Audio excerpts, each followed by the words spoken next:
Welcome to the BXG podcast, the podcast where pop culture and nerd culture meet at the nexus of the universe.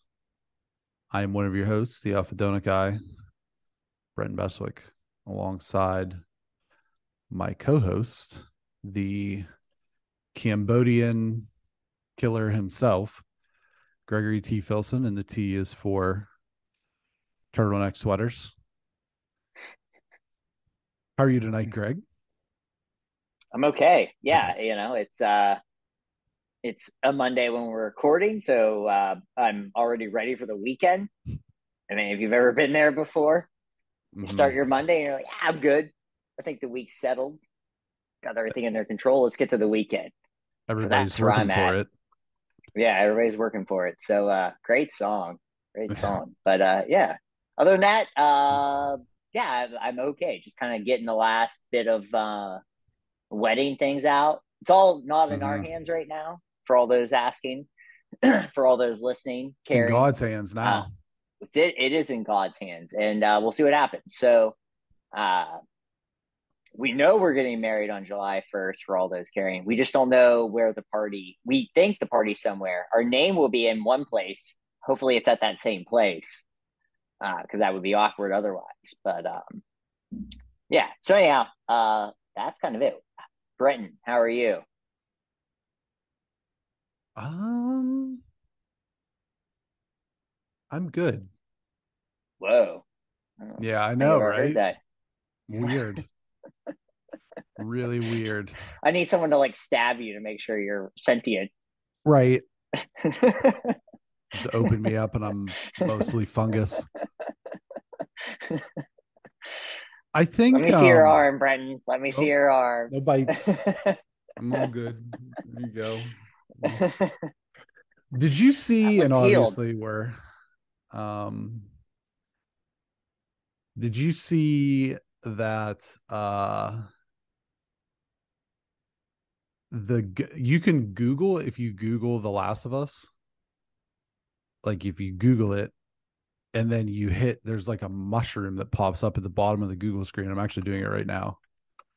Here, I'll share my screen. Actually let me back it up here. Okay. Oh, I see it. So here, Oh, I'll that's share funky. I'll share for a Woo. moment here. Okay. That's cool. So if you so you're you Google The Last of Us and this little red mushroom pops Oh. up, and then the more you click it, the more your window gets like infected, Oh, it's so cool. and it just, I'm like just wrote like super clicking now, and it's like Same. to see, yeah. And I I love forget, it. I saw this, there was only one other, I forget what it was, but there was only one other instance where this was like a thing. um but anyway, that's kind of cool if you Google It's very cool. The Last of Us, which we'll be talking about tonight in our in this review, and also some other things. But I don't have a whole lot. What was that play that the Cowboys ran at the end of the game? I Get didn't see any context. I just saw one get Ezekiel Zeke Elliott killed. snap the ball and then get annihilated. So I, that was as someone who I don't actively root against many teams. We've talked about this now at this point sure. in my life. Root against Duke as Yeah. a red blooded American. I think you're supposed to. And I root against the Cowboys because, mostly because of Skip Bayless, Yeah, he's terrible. because He's the because he's worst. terrible. Yeah, And he's the I also worst. just, you've just been around Cowboys fans in your life. If you've lived a life, you've been around Cowboys fans. You're like, they literally Yeah. haven't done anything since 1995. And they act like they've won the championship. So I actively root against them. They're worse. I think they're worse than any group of fans other than Red Sox fans. But at least Red Mm, Sox fans have won something, or the team has won something. The fans haven't won any. right. Um, so to see the Cowboys go down last year, it was the QB sneak. by Dak, which was hilarious. Yeah, well, it was the Right. draw. It was a design The draw. draw play. And Yeah. that was hilarious. But this one somehow, Mike McCarthy, chef's kiss on this play call. I guess it was to have Zeke so he'd be eligible to have a lateral, but like they also had other fat guys on the field. Right. And like I know Zeke will be fat next season. I would bet all my money that Zeke will come into training camp fat as hell next year, but he's not fat right now. It was hilarious. I've watched it no less than 35 times in the past 24 hours. I love it. I can't get enough of it. It's so funny every time. It's just It like, what were they thinking? I don't know. And it was mystifying, honestly. It was honestly mystifying. That's the word I would use. It And just it brought me so much joy. it was I couldn't like I said, no context. I watched maybe like 5 plays of that game or whatever, just off and on. And then I see this, I saw the Cowboys lost. Big surprise, right? And then to see the actual last play, and I'm thinking to myself, how does Mike McCarthy have a job? The fact that he still has it today is insane. It's Like I I say I would 100% say I say a lot of like kind of crazy things that like I am tongue in cheek obviously being funny about, but maybe I'm pretending like I'm serious. There's no way that I would come up with a worse play than that. I mean, your odds are better. Where were they at on the field? I feel like your odds are better if you just run a Hail Mary. You know what I mean? Right.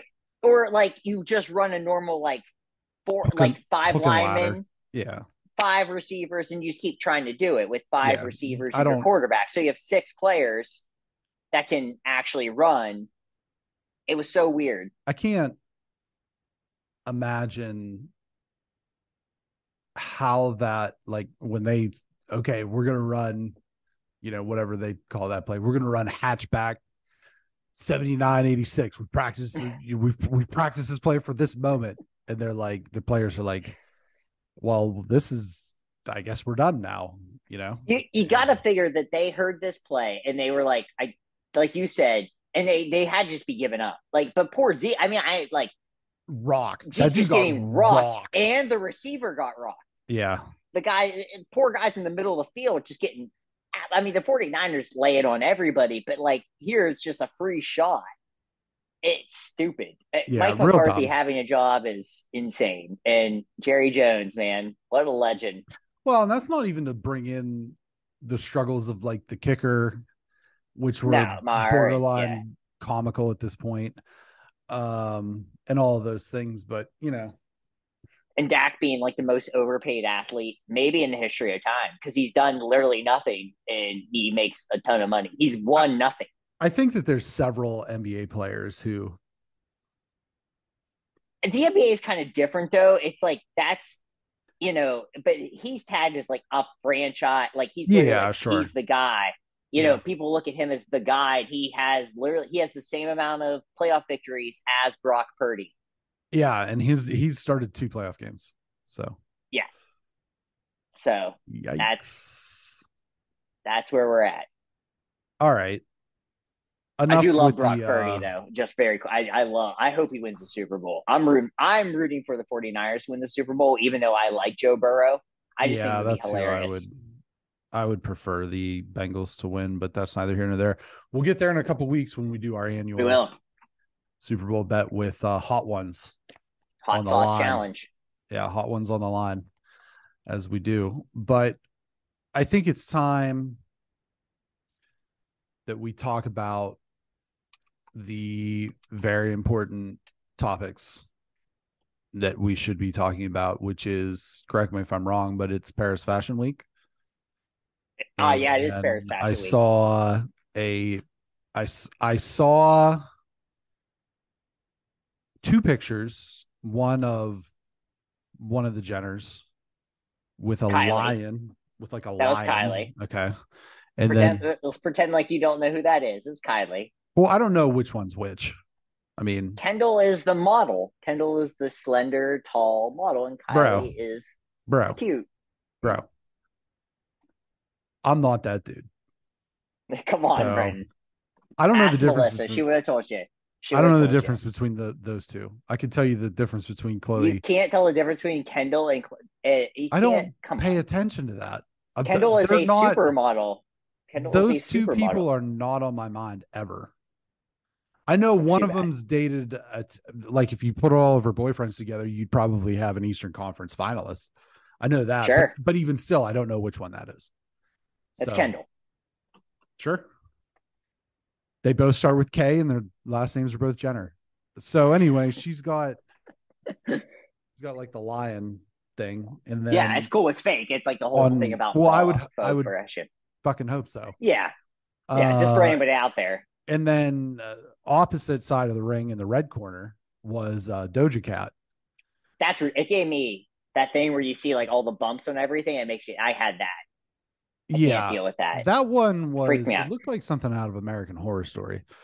But either way, it just looked like when they were put side by side in the photos together, it felt like a select your fighter screen on some really janky like arcade Yeah, because that line could be fighting like your game. special, your kill mode thing. Yeah, Finish him. yeah, finish him. Which that actually reminds me, did you know, in fact, that Mortal Kombat was based on on an old Scandinavian song? Were you aware of No, this? Yeah, I it's a thought you were gonna say it finish was based him. off like a Paris Fashion Week, No, like no. 1976 Fashion Week. It's That'd a been sick. I it's can an see old that. it's an old finish him. Yeah, that's cool.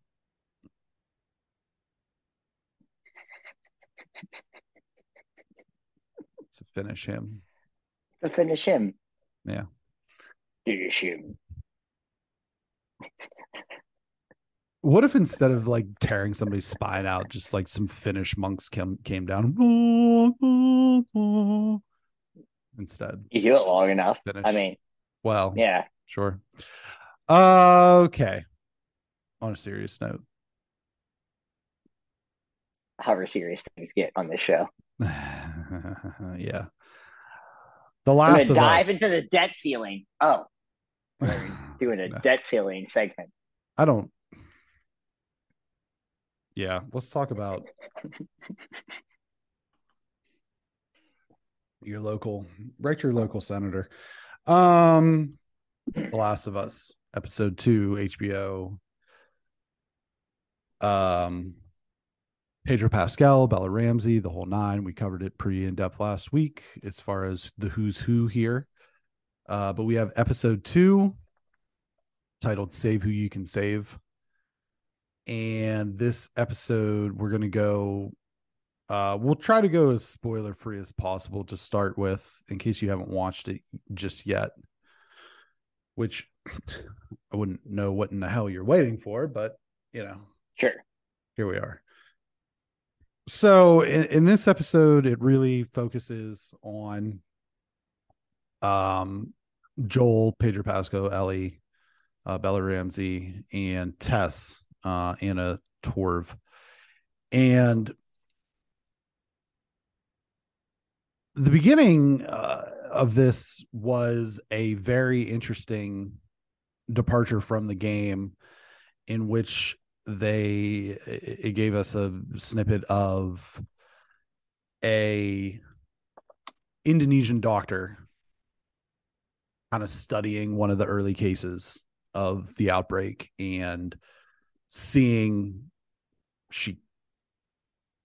one of these patients. I'm not gonna go into that just yet, but seeing one of these patients and then drawing her conclusion as to what should be done to kind of alleviate the symptoms of this thing. And then when we flash forward, the bulk of the episode is spent traversing the city outside of the quarantine zone in Boston, as they are trying to make their way towards the state house to drop Ellie off with the fireflies that they're meeting. And along the way, there's some different scenes that are used for some exposition to kind of explain the virus, how it passes from one person to the next, how the fungus on the ground kind of works with everything around them, which they go into a little bit. They give a little bit more depth in the making of the episode snippet that comes after, if you're watching on HBO Max. And they visit a hotel very briefly, then the museum is in the game one of the very first opportunities you get to deal with the clickers. And so they adapted that for the show, obviously. And then kind of the state house scene at the end of the show. So without really hitting anything super spoilery, what were your thoughts on episode 2 here? Okay, so this show's obviously very good. I mean, where it'd be weird to be like, the whatever 2% of people that don't like this show on Rotten Tomatoes or whatever. That's very odd and everything. But because I don't want to do any spoilers. The show's very good. You should watch it. I've never played a video game. Janie is not into video games at all, and she really likes the show. It's appointment viewing. Like, our thing is, when does this come out? When is it available on HBO Max? We are going to watch it the second, like literally the second I had the thing come up. So I have some questions for you based on you having the depth knowledge and all this stuff that I don't necessarily have. The first question I really have for you is, why do you think this show is so popular? Why do I think from the show is so popular? From the get-go, because yes, it sold 17 million copies of video games. I understand that, but 300 million people live in the United, and so this show is everywhere. Like, if I didn't watch this show, it's literally everywhere. And so why do you think this show is so popular?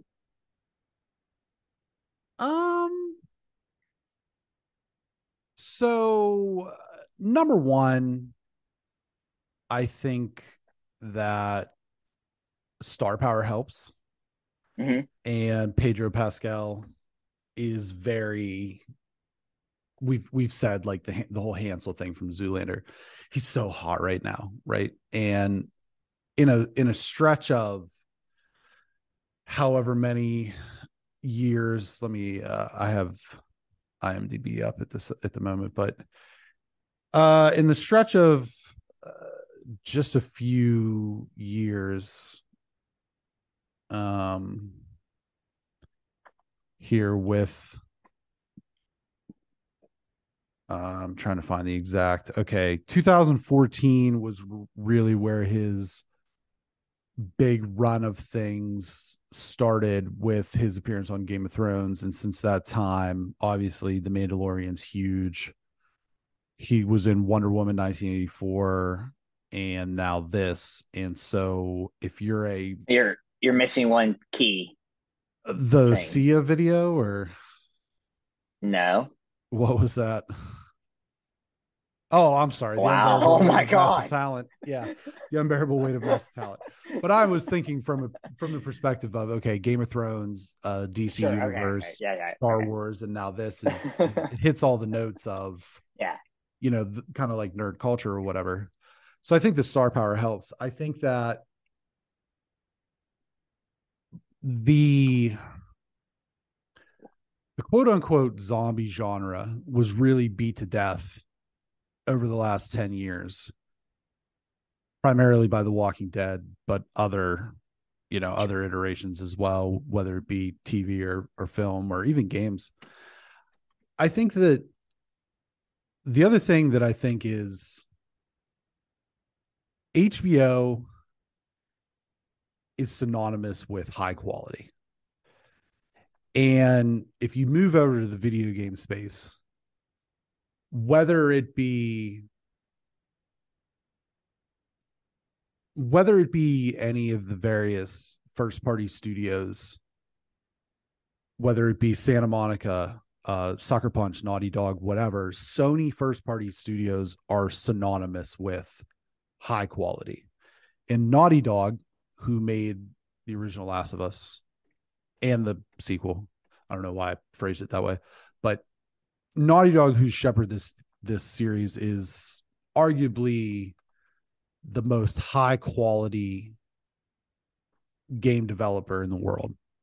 Now, you could argue from a gameplay perspective, not as great as even other things within the first party, but in terms of we're going to offer you a extremely cinematic experience with a high quality narrative, those sort of things.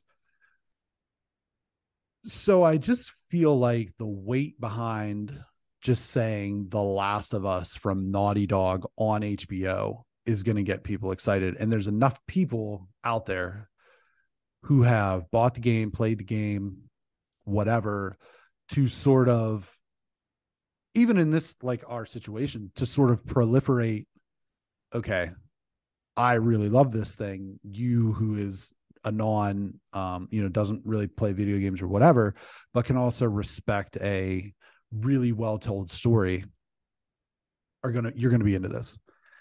And I think that they're very careful. They were very careful with the games, and they're very careful with the show to not say zombies, right? Yeah, right. They're not zombies, they're infected. And, exhibit A here, the clicker Right. behind me, is there is something different about this. It is something that is it's in its own way scary, especially with the presentation that they've offered in the show that they didn't necessarily offer in the games. And I think and it was one of the things we didn't really even touch on this in the first episode. The lead in, like the opening, was from like a talk show from the 60s with these different scientists or what have you. And the one scientist is explaining how,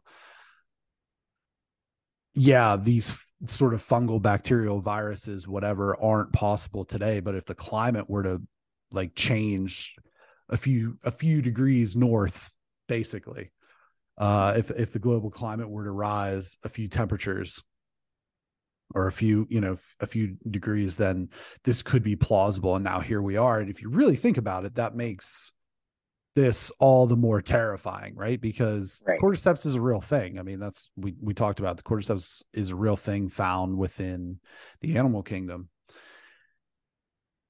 And so I think that, number one, it breathes a little bit of fresh life, no pun intended, into this sort of genre. I think that star power is a big thing, especially with Pedro Pascal as the lead. And then I just think the promise of quality that comes with the two partners that are involved, Naughty Dog and HBO, and the fact that one of the series creators, and we'll get into a little bit of that discussion as well, Neil Druckmann, is so heavily involved, he directed the second episode. Right. And Yeah, from that what was I cool. understand, from what I understand or what I gather, that's his first. This is his first go around directing, television or film or whatever. But he's very talented on the gaming side of things, with having directed The Last of Us, Last Part 2, and major pieces of Uncharted 4. He's got a lot of talent, but I think it's just kind of all those things together.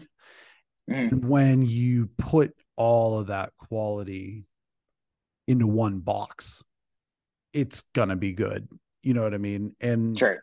you know, breaking the video game curse, the adaptation curse, is kind of what's being bantied about. I think that, Well, Mario Brothers in 92 or 93 right, did that already, but right. But I think that there's been several successful adaptations. Sonic, Castlevania, the anime on Netflix, Cyberpunk Edge Runners, Vox Machina, or whatever it's called.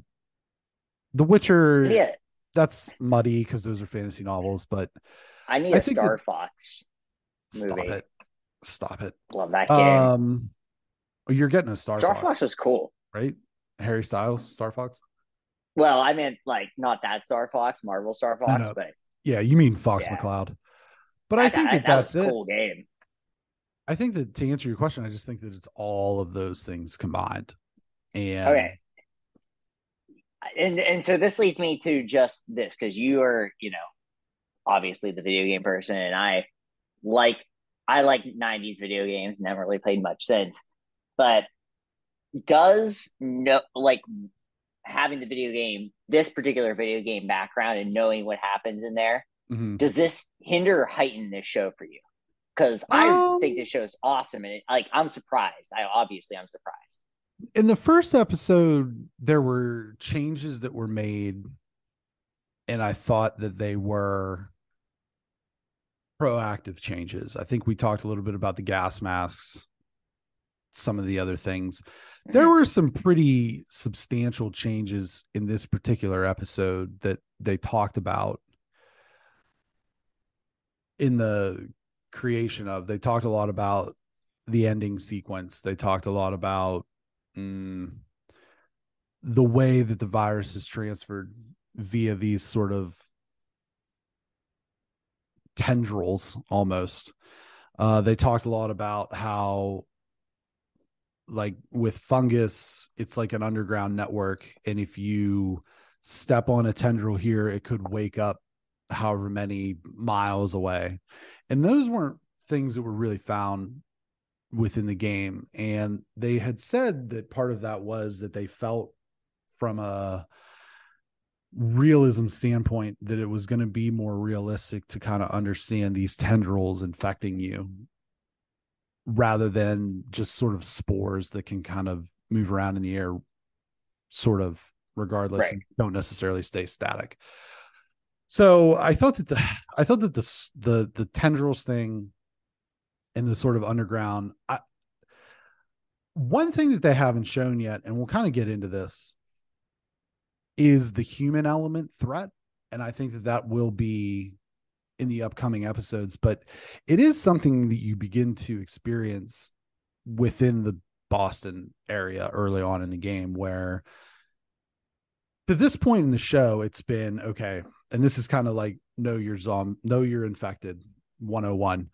You have the runners who are recently infected. They don't look like this, right? Right. And they're hyper aggressive and they're going to run at you and they're going to bite you. So the And Pat Beverleys. sure, yeah, yeah, push you from behind, trip you, whatever. But these are the newly infected, and then you have the clickers, which is this guy. They don't move as fast, and they click, hence the name, right? Yes. And Ellie kind of alludes to this, that they can't see, like I mean, you could see there's no eyes there, so the fungus is kind of growing out, and it takes over their visual, and so what they end up having to do is use like echolocation They're and Batman. well, yeah, like bats almost. And so, but they are more lethal. And to this point, through the first two episodes, this has been the primary danger, is the runners and the clickers now in episode two. So the changes are kind of what keeps me on my toes, but I've played through the museum scene probably 6 or 7 times, and I'm still sitting there. I know exactly what happens. Still sitting there biting my nails on the edge of my seat. And so that says to me, even more so than, changes or not changes, or, some of these different elements, is it make it less suspenseful knowing? No, because I think that there's enough element of change. And I can tell you exactly in that particular sequence when the roof, we're going to get into mild spoilers, but when the roof caves in from the doorway in the game, you're separated. So you're playing as Joel, and Tess and Ellie are separated from you. And so you have to navigate that same area. And now, like, the recreation of that section of the museum was really impeccable from the game. And you have to navigate through that area with Joel, and there's 4 or 5 clickers in that section, whereas there were 2 here in the show. And so, but part of it was him running down the hall was frame by frame, basically. And some of the different, the one thing that I will say that I, as I almost said the game, but as the show progresses, will they match the level of violence and brutality when it comes to when they are face to face with human foes? I don't think that there's no level of violence that we've seen even in The Walking Dead that's going to be uncomfortable when it comes to killing these creatures, right? You kind of saw that a little bit through that sequence, but where does the line get drawn when it comes to human on human interactions through the violence? Because the one thing about this game is that you feel every kill. It's not like Uncharted, even, for example, which is from the same studio, where Nathan Drake is a mass murderer. He's just running and gunning. You know what I mean? It's high adventure. But in The Last of Us, when you kill someone, whether it be stealth or whatever, you like the controller vibrates. You can hear them. They're like gasping for air and gurgling as like blood comes out of their mouth. And there's sections where you can use like different shanks and like spiked clubs, and you can hear like the metal just ripping out of skull. It's very unsettling at times, and it makes you feel the weight of every one of those kills. And so I'm curious, as this moves forward, just how violent the show is going to be, because the game is extremely violent. It's very brutal. It's visceral at times. And so that's kind of what I'm curious for moving forward. But with that being said, I think we'll get into a little bit more spoilers, and I'm going to kind of kick the questions back over to you. Now, with spoilers in mind, we're going to spoil the hell out of this. There are a couple different scenes that are very important, and I think we kind of have to jump to the end to sort of talk about those. And I think the big spoiler for this episode is that the Tess character in the encounter with the clickers gets herself bitten and then sacrifices herself to see that Joel and Ellie can continue on. And so your prediction from last week for the Tess character is eventually she's going to turn on them because she's a shady character. Yeah. So she was going to turn all right, but maybe not in the way that you had anticipated. No, I will say I did question mark it immediately. No body, no die for me. I didn't see anything yet, so I'm not sure she's dead. Well, I mean, I would assume so. Kaboom. Kaboom. But I've watched enough stuff in my life that until you see that dead body, you're not 100% sure. Well, I'll just confirm. She's dead. She gone. Yeah, I know. Yeah. I just like saying no body, no die. But yeah, that was I mean, it'd be weird if you didn't play the video game, if you're like, yeah, she's gonna get bitten and then she's gonna sacrifice. If you saw that coming without playing the video game, I know in the video game it's different. From what I've understood, like she sacrifices herself in a different way. Well, yeah, and that was one of the changes that was made. She still sacrificed herself. Yeah. And this is one of those things that it's odd a little bit. As I said, that there's been so much emphasis put on the infected in the show versus the game, because in the game, they come to that area and the Fireflies are all dead, but they've been killed by the soldiers who are called Fedra, and that's like the federal army. And that's who starts to close in around the state house once they're inside of it. And so that was a big change from the game that they acknowledged. They felt like it would serve the story more to kind of with the whole, like, if you step on a tendril, so to speak, that it can wake up however far away. And so I think that there's some sections that'll play into down the line as well. But that was a section that was very much changed, because she was in that section. She's surrounded by soldiers, and then they break in, and she's just shooting, and it buys time for them to get away. But in this sense, she douses the place with gasoline, throws a bunch of Yeah. grenades on the ground, and then just blows It herself up. One of was the Go ahead. was her clicking the thing supposed to be like a clicking thing, like she was one of the clickers, the No, lighter? no, and Because I that's actually, how I took at it. That's how I two looked at it. I things was like, is she about just being like clicking? no, she just couldn't get it going, but also the lighter that she had, which was like kind of like a Zippo type thing, was, and Yeah. this is an Easter egg for your eagle-eyed watchers, but it was the same model as Sam Drake's lighter in Uncharted 4. And so there's little Easter Oh, eggs that are kind of left around in that's cool. various locations, and I'm sure that more will come across. We'll probably see some Crash Bandicoot shit at some point.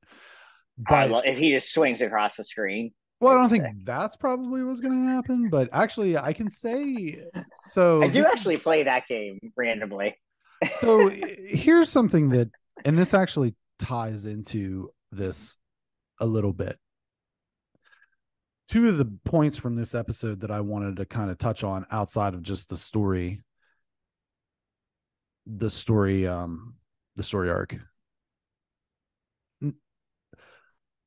Naughty Dog is known, as I said, for being a very high quality. They're going to deliver very high quality experiences in every world that they explore, whether it be through Uncharted or The Last of Us, or going back, decades to Crash Bandicoot, Jack and Daxter, whatever. They're known for something that, on other podcasts that they've talked about, production per square inch of the game. And they're going to pack everything they can into these things to make it feel as authentic as possible. And I thought that the small sequence in the hotel, was a really good example of that. And I think that they're doing a great job of transferring and translating the environmental storytelling found in the game into the show. And I think that comes in a couple different ways. The buildings, dilapidated, covered in, flora, and then the museum itself covered in all the different spores and everything. The hotel was a cool example because it's flooded. There's, things are dripping. There's a frog that's like, or a toad, whatever, that's like jumping up and down on the piano.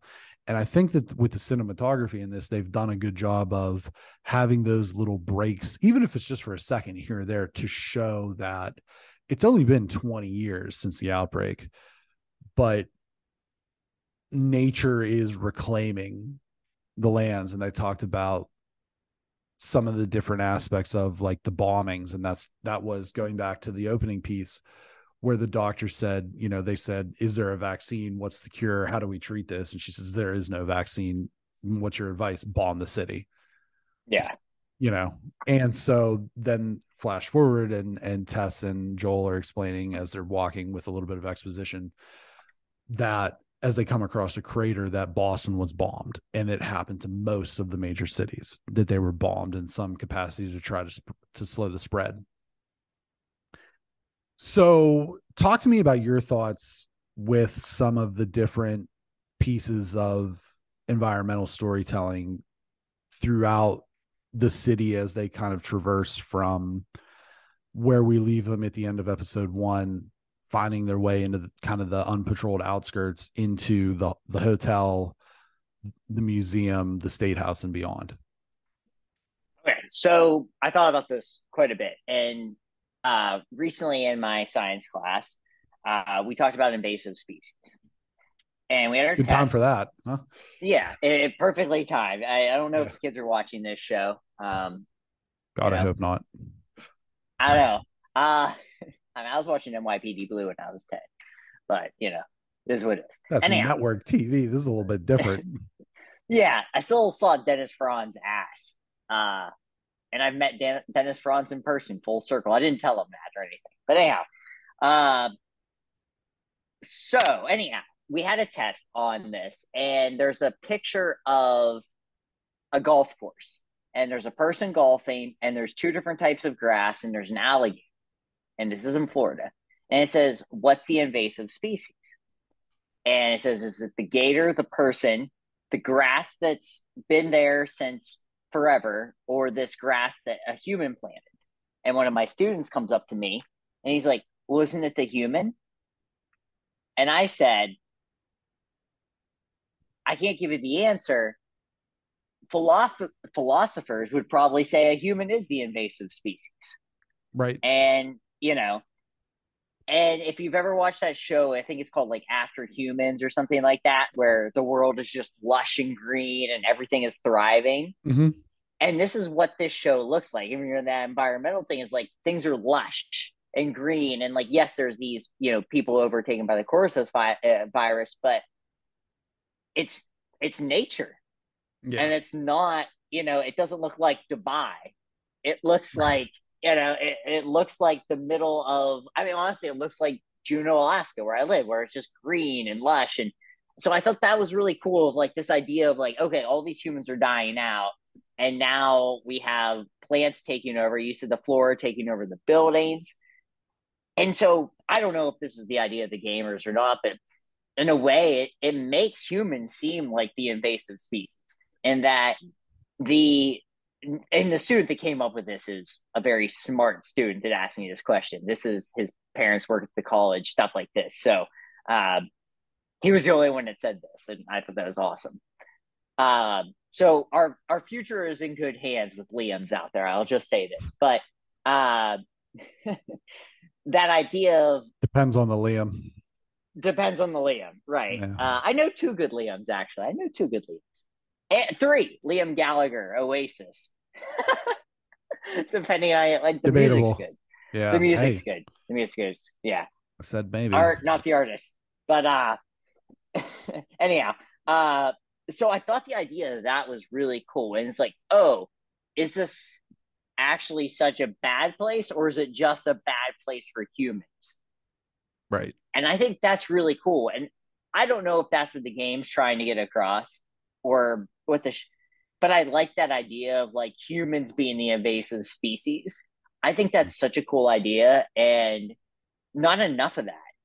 There's too much of like humans are here to run the show and not enough of like, you know what? These things are here before humans and these things are going to be here after humans. And I really like that. So I don't know if that's exactly the answer you wanted, but I I really was the way it looked just looked so awesome. And you're like, boy, that's what like LA gets crapped on because it's so gray all the time. But when it rains, like it has recently, like LA's beautiful. Mm-hmm. And it's just like we just don't need people doing stuff. Yeah. And I think that's kind of the thing with this. I would say if you're into things where nature reclaims what's hers, then the PlayStation 4 console first party exclusives is the place for you. The other thing that really stuck out to me in this episode, and I just want to see what your thoughts on this was, thought that especially the sequence through the museum, the sound design Yeah. of the way that tension is built in those moments. And I can tell you from that sequence, the sound is taken for the most part frame by frame from the game, and the way they use kind of the high pitches and even like the distant, like you can tell things are falling somewhere in the distance, right? You don't know exactly what it is. Pipes, things are running through pipes. It's, rats, whatever. And it just builds and builds on all this tension. And that's what, and I keep going back to this as far as the clickers and the runners. One thing that the game does pretty well is sort of use the idea that scarcity builds tension. And I thought that in the sequence in the museum with the clickers, they did a very good job of that. But what did you think overall about the sound design, and not just from the perspective of the, using the soundscape to build the tension, but also what were your thoughts on the sounds of the clickers in general? Okay, so my biggest history with things like this are Resident Evil, Sure. and I love that game growing up. I mean, honestly, like it was so cool. This is kind of that idea that same kind of thing where things are jump scares and that building up where Resident Evil had a knack for that thing where they trick you, and at the end, so Mm-hmm. you'd look around, but it wasn't anything, and then it would come from behind, Right. and that's what this really set up. Is Standard like you're haunted house fare, I would say. yeah, a standard haunted house fair, which you've been to a haunted house with me. I love screaming at a haunted house and hitting on underage girls. Apparently, that's what I did at the time. Although she wasn't really. I mean, we're 2 years apart. It's I just the way wouldn't it looks. But wouldn't admit that on the internet. I was just being funny. Yeah, just admit that. But it's a funny joke for all those that know that story. But anyhow, the idea that of like beginning you one way and then looking the other, but then also having that idea of you don't know where stuff is going to happen. And also, to me, it just gave you that creepy, if you went to a museum in the middle of the night Mm-hmm. vibe, or you're in the house at the middle of the night vibe. That's weird. And whether it's, this time or, tonight, if I went out to a museum and just walked around, it'd be creepy. Yeah. And I thought it did a real cool vibe of like, this could be any town USA, anytime, and just there we go. And I really liked it. I mean, when it finally the clickers make that sound, which is creepy and like it gives you like a good spine tingle. Mm.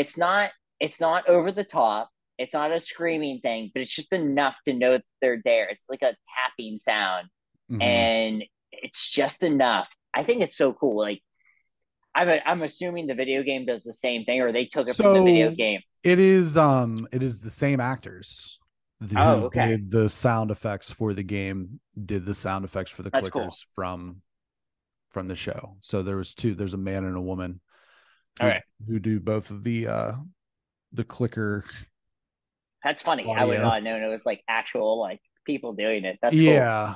Yeah. And they did some, I think that they were, I believe that I read also that they were two of the clickers like actors as well that All right, did like, the full, that that's prosthetic cool. has to take forever, I I can't would even imagine. imagine. But I feel like uh, it was something that Bella Ramsey said in an interview ahead of the show, that despite the fact that they are, creepy and scary and violent, there's almost a beauty to them that Sure. is not really found in this genre. And that's like the whole zombie versus infected thing, whatever, but it is different. And I think that, and obviously, I'm a huge fan of the game and all that, but I do think that it is thoughtful in a Yeah. way that is, we want to separate ourselves from the rest of, like, Resident Evil, right? And so not only in the game space, but also at the time, this is like at the height of the popularity of the Walking Dead AMC show and other, various movies and games and shows like we talked about. But I thought that with the game, and then subsequently, they didn't make a whole lot of like stylistic changes with the clickers as far as their look. And so I felt like they really thought through this to say, okay, this is the best representation, is almost to take it frame by frame out of the game. And it is thoughtful in a way that's different from mostly everything else in this genre. And so the sound effects, give them the creepy factor, and then the look of them also very, like Yeah. super like unsettling. And yeah, I mean, I just thought that it is a, it's a faithful adaptation on that front. But we got one right in for the chats of us question, and it just said anti-vax. So any I wonder who wrote that. what do you think that their intent was with this? Well, Ellie is double infected, so they're going to use her for a vaccine. Well, I You don't. know, Is she double infected? Yeah, yeah, 'cause she got bit twice. she doesn't get bit a second time in the I thought, well, she in the had the game. second thing, right? In Yeah, the she had show, the it didn't look like second, she had right. Yeah, no, wound. she had like a second, like a scratch or whatever, Yeah, but you can kind of see the difference. and I don't. And are they in like?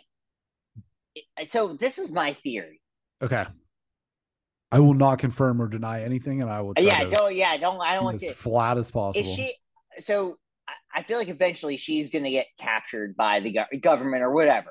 I mean, I feel like he might try to like keep her from that. I feel like he's like, I don't want you because he doesn't trust the government. Because why would you?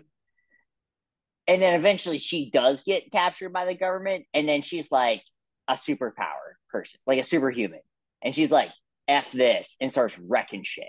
And that's what I think with her, because she's already defeated this like once, and like everybody else has quarter stepped out, and then she's like, "Eh," and then and she got a little sass thing going on there, so she's likable. She's a shitty teenager for sure. Yeah, and I like that. I like that. I know it's like it is what it is on that end, but I don't like that in my class, but I like it in the TV show. Right. And Well, your kids are like what, 10, 11? They're they're like 10, yeah, tweens. yeah. She's 19, right? But she's playing 14. a 14-year-old, right? Yeah, I Yeah, think. because she's been around for a while. She was on Game of Thrones and Yeah, stuff, she so was on Game of she can't be Thrones. that. Yeah, Um, I think yeah, and she's that was one of eight. the things is she's older. She looks young though. She looks super young. I mean, She's old to play the part. Trying to see here if there's a September 10th, 2003. So she's 19. yeah. She's So small though. She's only like 5 foot she's one. small. So that Well, helps, yeah, I yeah, guess. yeah. Oh, But small. But I don't know. I could be 100% wrong. Maybe she dies the next episode, and that's the show, and or not the show, and then it's just like we just follow Pedro Pascal, and I can listen. he I turns can into a confirm Mandalorian. And he gets a little green guy around with him, and it just does that little stuff. that I don't does know, but happen just on a different. Yeah. I'm not going to listen. I'm not going to give you any spoilers, but I can confirm that there are no superpowers involved in this well, show. I shouldn't say like superpowers, but maybe she just says "f this" and And like let me starts going to remind town on you. people. Let me remind you. Nothing about this is happy. Nothing. Right, right. So from beginning to end, it's just a I'm not even saying slog that's of happy. misery. Yeah, yeah. I like that, but Yeah. I, Well, I we'll see. I will say, like, I read reviews where like a lot of people didn't like her at first. I like her. No, I think she's perfectly fine. I like her a She lot. I fits think the she's bill. She doesn't sassy look and like like, her really, but but I the mean, attitude piece is definitely there. oh She's my god, like acting, looking like yeah, like looking like someone. Come on, I mean, just well, then make a digital movie. I you know what I mean, like then yeah, make an sure. animated movie. It's like it's Right. whatever. But I think I she's think great. So I think she embodies Ellie well. I think that Pedro okay, Pascal embodies Joel like, you can buy his jacket oh too if man. anybody's out there. It is, School jacket. and I feel like I didn't notice it as much in the first episode, but in the second episode, I felt like he had to have sat down with Troy Baker to work on this voice because he Sure, man. sounds just like him. And And Troy is not like, if you see a picture yeah. of Troy Baker, he's nothing like this character. So it's funny that that's how voice Do acting you works. think this is if in modern day, just right now, is this like going to Boston wearing like a Joel Embiid jersey? Is that just the same feeling? I feel like it might actually be worse wearing a Joel Embiid Lakers? jersey. I Like don't a think the Jerry. Lakers as much now. I feel like Well, I think if you walk around with Joel Embiid jersey, I think you're actually getting worse treatment than what's Yankees happening jersey? in the last. I don't know. Yeah, I don't know. The Celtics fans are something else. Yeah, well, They that's got true. that low IQ. They got that low IQ and not a lot else. So Some of them look like that. yeah, There it is. on a good day. So On the a good day. preview for the next episode showed off Nick Offerman's character, Bill. I'm stoked. I was hoping he was just going to be Ron Swanson. Right. That'd be sick. I'm a little torn about this character, and we'll get further into it, obviously, next week when we do the review. But he is in the game, voice and looks like to a degree, oh,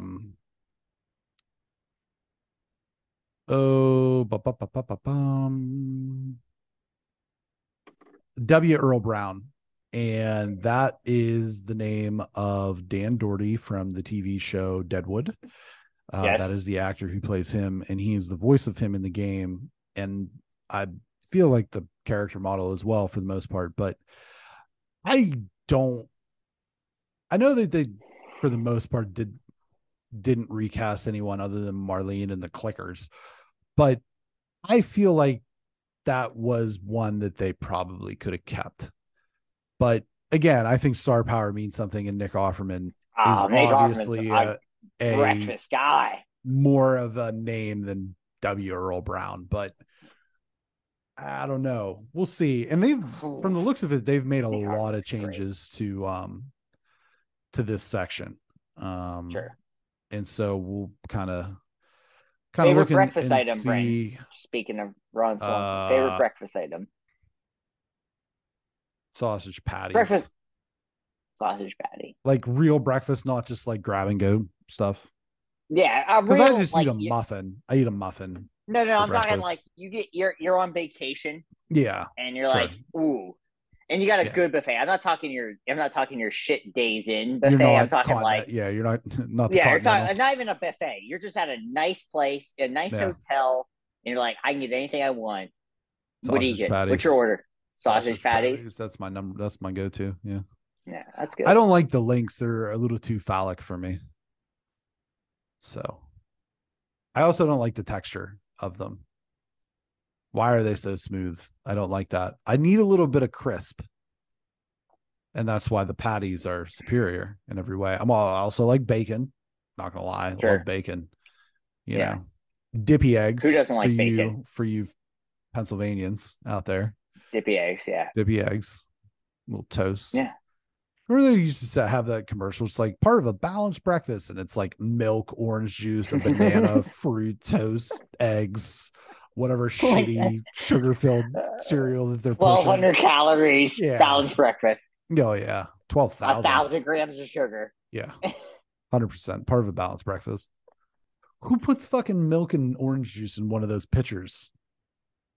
Right? Just imagine taking a sip of one of those after the other. Oh God. No, thank you. I don't even like orange juice. All right. The Last of Us, episode 2. It just keeps. It's just once it touches your lips, it's so good. But I digress. You know, my favorite breakfast item. Oh, fungus. If I just go, what? Fungus. No, I don't like. I mean, I don't mind like a mushroom in my omelet. Sure. I like an eggs Benedict. I just like an eggs Benedict. Yeah. Well, listen. Nice bechamel. Hell yeah. Are you infected? Oh shit! I got a fucking scratch in my arm. Well, I knew it. I didn't even realize. That's new. Because I've always known you're a fun guy. Oh. Honestly, that's weird. I don't know where that came from. That's how they get you. All right, moving on. Damn. So before we move on to our weekly TV experience of Kaleidoscope, I thought we could talk about the Oscars nominations real quick. Let's do it. and maybe some of the snubs, some mild predictions for the upcoming. When is that? When do the awards? I think it's When are March something. March 12th. Okay. And the nominees are for Best Picture: Top Gun Maverick, Women Talking, Everything Everywhere All at Once, The Banshees of Inisherin, Triangle of Sadness, The Fablemans, All Quiet on the Western Front, Avatar, The Way of Water, Elvis, and Tar, but with an accent. So I don't know if it's like It's Tar. still Tar. It's actually Okay. still Tar. Okay. Well, then Yeah. that's stupid. Um, so what was that? 10 It's nominees? 10.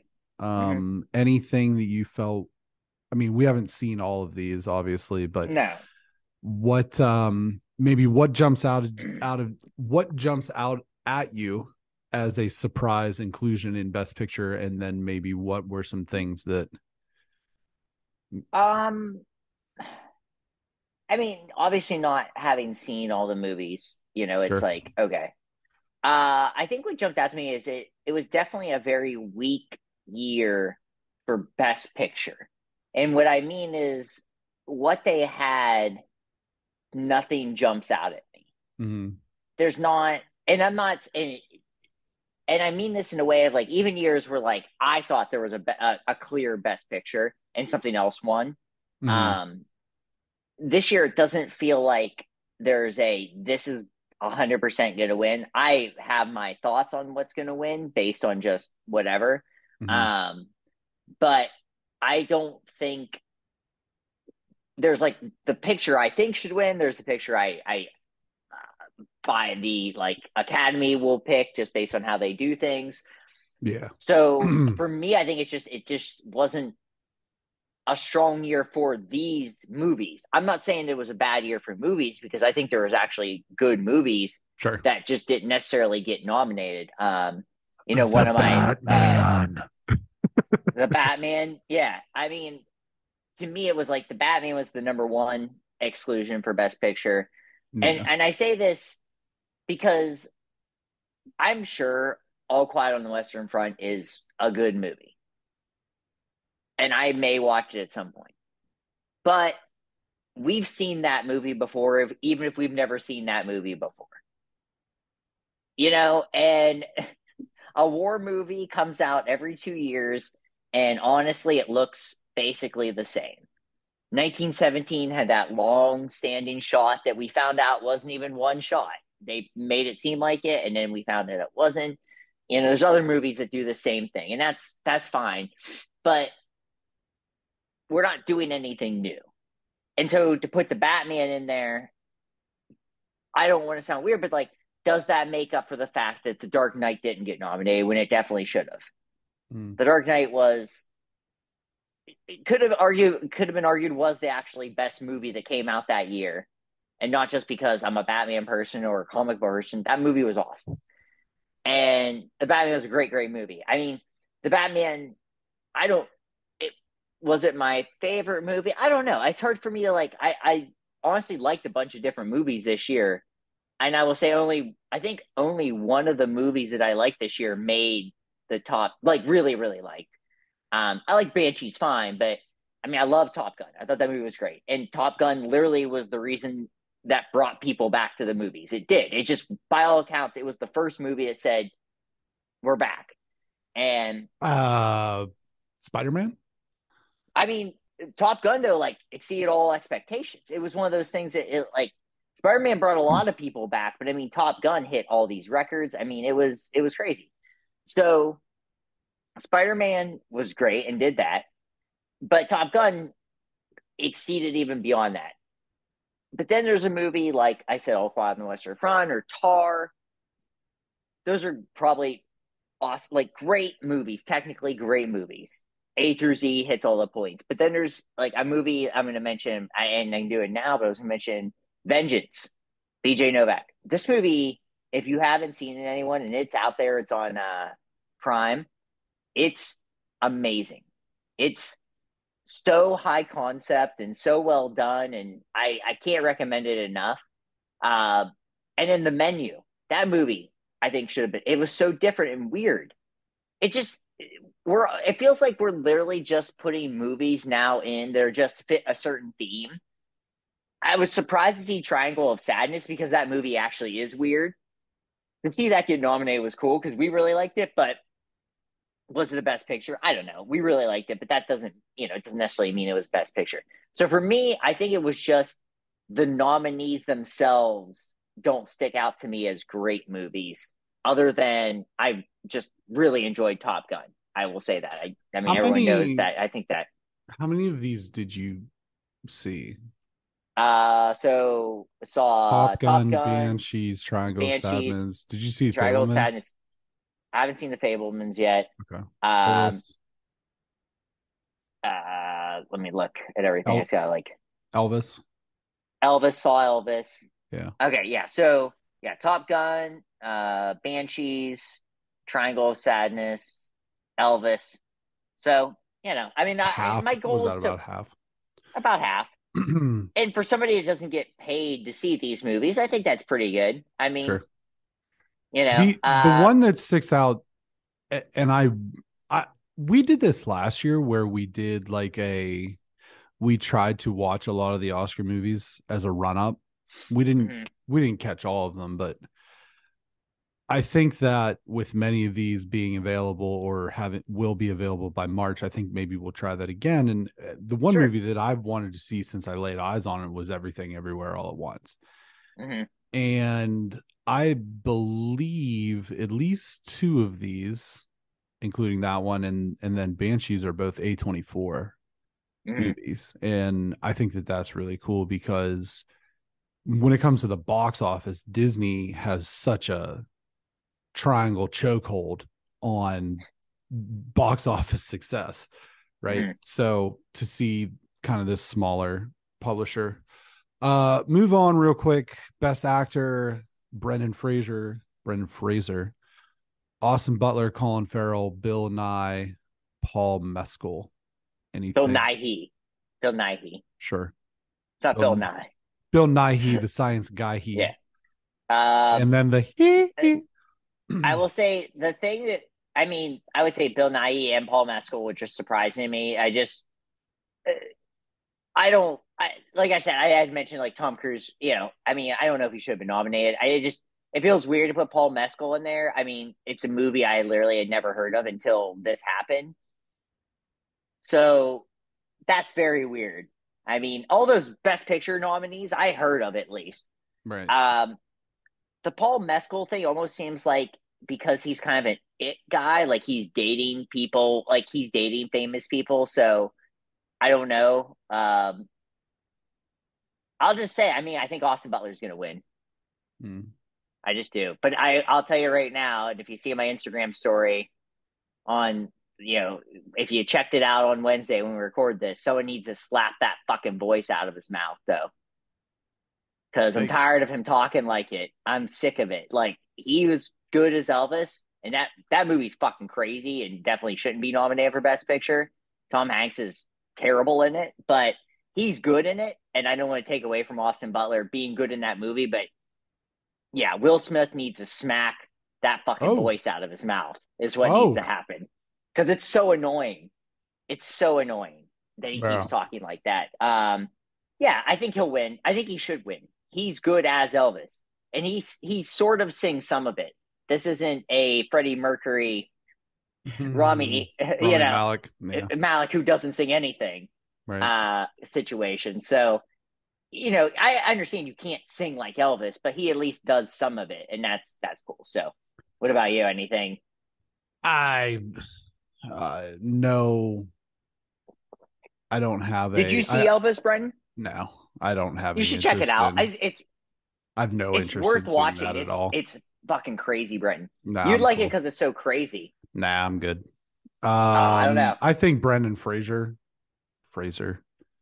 has a good shot at this. Just the whole redemption arc thing of him in Yeah. general. Best actress. This Andrea is Riseborough to Leslie Michelle Williams, Fableman, Kate Blanchett, Tar, terror. Anna de Armas Blonde, which is hilarious because that movie actually was also nominated for the Razzie for Worst Picture. Yeah, yeah. And This then happens more often than people think, though. Now at yeah, this point, I realize Michelle Yeoh, Everything Everywhere All at Once. I'd like to see her win. I she's gonna win. I She's gonna that win. There's I want to no. see This that is the movie easiest do bet. well. I want to see that movie do well. Michelle Williams is just name and Spielberg. So And and this is the thing, and we talked about this. I just haven't seen the Fablemans because, like, I don't know. I mean, it's just pay to go see a movie. I can watch a lot of movies at home. I'll see it when it streams. I think the Fablemans is probably the movie out of those listed movies. It's probably like technically the best movie because it's Steven Spielberg doing a movie about his life. yeah. I mean, I'm not saying it's going to be my favorite movie, but just point on that. But Michelle Yeoh is going to win. I would. I don't think. To me, this is the easiest bet. This is like Yeah. they don't. It's not even No, on the board. I'll tell you what the easiest bet is, and that's the next one. Best animated feature: Turning Red, Oh, my Marcel, best. the Yeah, Shell with Shoes On, the Sea Beast, Puss in Boots: The Last Wish, and Guillermo del Toro's Pinocchio. It's not even. They shouldn't have even nominated four other nominees. I mean, it's going to be It's just Pinocchio. going to be Pinocchio. We don't even have to You talk know about what's funny though? I was gonna. This is a good list of animated I movies, didn't. though. We watched the Sea Beast. I didn't like it. I've heard Puss in Boots is actually very good. I've heard Person Boost. I know Marshall the Shell is awesome. Like I just know it will be good. I haven't watched it yet, but I like that character. Mm-hmm. Um, but Pinocchio is Yeah, that's number it's gonna one. win. Number one It's with the great. It's a bullet. great movie. Best supporting actress Angela Bassett, who did win the Golden Globe for Black Panther: Wakanda Forever. Carrie Condon, Banshees, Jamie Lee Curtis, Everything Everywhere. Stephanie Sue, I think. I think it's uh Sue, right? yeah, Everything Everywhere, and then Hong Chow for The Whale. I don't really have a I'd like to see Angela Bassett win. I think Angela Bassett's gonna win. Yeah. I There's a lot of buzz around Jamie Lee Curtis, but I'd like to see Angela Well, Bassett win. That would it, be really cool for a Marvel movie to it, break through in that. if if Jamie Lee Curtis wins, that's a lifetime achievement. Sure. Yeah. Oscar. I have nothing against it. I'm just saying that's why she wins it. Best director Martin McDowell, or I'm sorry, McDonough, Banshees, Todd Field, Tar. Don't put And an accent. Tyler, Don't put an accent, Martin, and expect me to respect your Tyler. movie. Ruben Ostlund, Triangle of Sadness, Well, Daniel Kwan, you Everything didn't pronounce Everywhere. Oslin wrong or any Uslan. weird. Uslan, Uslin. There sorry. we go. Yeah, with the There we go. umlaut. Yeah. Yeah. Daniel Kwan, Everything Everywhere. Daniel Schneider. Schneider, Schneider. Schneider. Everything Everywhere, and then Spielberg, Fablemans. I don't understand how two directors can be nominated. I tell you what, 1, 2, 3, 4, 5, 6. I think they're for whatever reason it reads weird because They're just everything else is five and they're yeah. co-nominated. So are they just can they both win or just one will I, win and the other one will lose? Because if I don't that's the know. case, I wouldn't just pick one of them so the other one loses because that's funny Right. to me. Right. I'll tell you who's not in that. James Cameron. Moving on.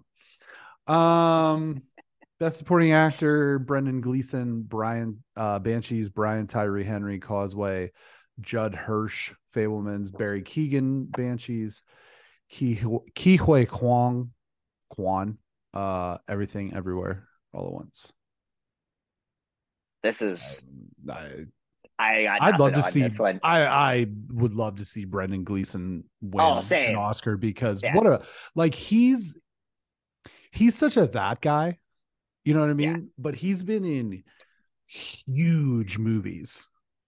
He's that guy who's also like awesome. Like he's obviously he's part of the Harry Potter franchise as Mad Eye Moody, but he's in Troy, which I know that's kind of like but he plays Hamish in Braveheart, which is right. one of my favorite movies, top 2. So he's just like been around and he's like in stuff, and I just feel like I would love for him to win that. I just like him as an actor. Plus, he'll probably give a good speech. Yeah, hopefully. I think that's kind of it for the rest are all technical awards, which we're not going to really.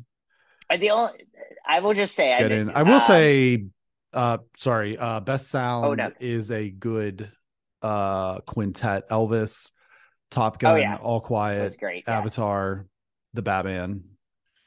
Um,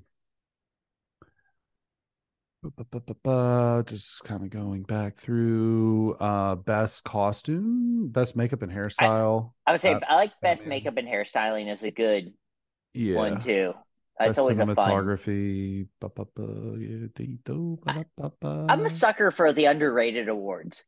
Well, the technical awards are cool Yeah, because because like it those does. people are so underrated, and it's like, oh, this is why you actually like this Yeah. movie. Well, and here's the here are the two that I really appreciate is best original screenplay at best original screenplay, Yeah, which is everything. And so these are all original stories. Everything Everywhere, Banshees, Triangle of Sadness, The Fablemans, and Tar. Arr. And then adapted screenplay: All Quiet on the Western Front, Glass Onion, Knives Out, Women Talking, Top Gun, and Living. What in the hell was Top Gun adapted from? Top Gun. Is that a novel? No, it's adapted from another movie. It's literally that. That can be how it's adapted. Yep. That's wild. Okay, well, Yeah. I guess Yeah. that explains Glass Onion too. It's kind of weird. Right. Anyway, It's just adapted from another thing. It's weird. It doesn't make yeah, sense. I agree. nope, not at all. So like Ghostbusters would have been a best original screenplay, and then Ghostbusters 2 would have been a best adapted screenplay. That's weird. I don't like that. Yeah, that's weird. So that's the Oscars, the Oscar Your biggest nominations. snub. What's your biggest snub, Bren? Biggest snub. Um, for anything in particular, Anything. or I mean, the Just pick Batman. one Just like or whatever. I, I'm sorry, and I know that you really like it, and it's your thing, and you love Tom Cruise, the most overrated Yeah. actor of all time. He's not overrated because he's never Um, done anything to make him overrated, though. nope, he's the most overrated actor of all time. But You have to the win something to be overrated. He hasn't you won don't have anything. to win anything. No, you don't. That's not true. I feel like you have to be in something to win. Nah, nope, wrong. The I think you're Batman. wrong, Brenton. You're You're not. wrong on this one. I I'm have not. one other thing I'm going to pick nit on about being wrong too Okay. before, but it's something else Mhm. Oh, so after this. I can continue. You continue with your thing. Okay, Yes.